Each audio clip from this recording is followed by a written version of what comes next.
Si vous êtes nouveau, abonnez-vous et cliquez sur la cloche de notification pour ne plus rien manquer.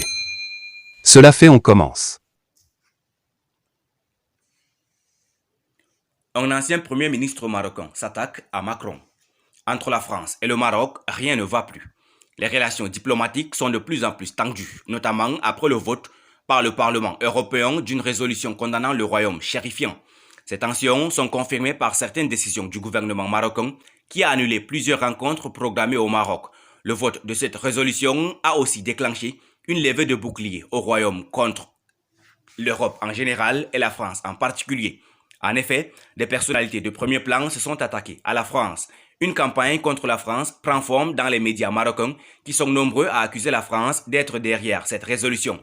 Parmi ces personnalités, l'ancien premier ministre marocain, Abdelila Benkiran, qui n'a pas mâché ses mots en parlant de cette résolution.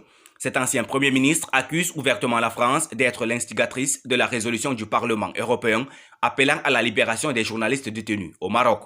Une résolution adoptée par une majorité écrasante du Parlement européen le 19 janvier dernier. Ainsi, les Marocains ne digèrent pas encore le fait que le Parlement européen ne protège plus le Maroc.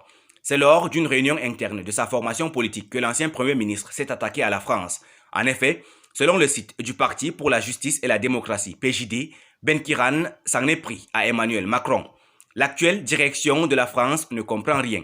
Il y a une grande différence entre la présidence actuelle et l'ère de De Gaulle et les autres, a déclaré le secrétaire général du PJD. Abdelila Benkiran a également estimé que la France a un leadership qui ne voit pas plus loin que le bout de son nez et lorgne le gaz algérien. Mais le Maroc n'a pas de gaz à vous donner. Je leur dis que le problème du gaz sera résolu à l'avenir, mais le Maroc restera le Maroc, un État libre, fort et indépendant. Le leader du PJD a donc profité de l'occasion pour inclure l'Algérie dans son équation, malgré le fait qu'il parle d'une résolution du Parlement européen. Je ne reproche pas aux Français de vouloir se réconcilier avec l'Algérie, ajoute Benkiran en avertissant la France. Ce rapprochement ne doit pas se faire au détriment du Maroc, avertit l'ancien Premier ministre de la mouvance islamiste. Il faut dire que le vote de la résolution du Parlement européen, même si elle a été bien accueillie par les organisations de défense des droits humains au Maroc, a été condamnée par le Parlement et les partis politiques locaux. Les responsables et hommes politiques marocains continuent donc leur fuite en avant concernant la question des droits humains, notamment en ce qui concerne la liberté de la presse. Merci pour votre aimable attention. Si vous êtes nouveau, n'oubliez pas de cliquer sur la cloche de notification et de vous abonner à la chaîne. Merci, à très bientôt pour une nouvelle vidéo.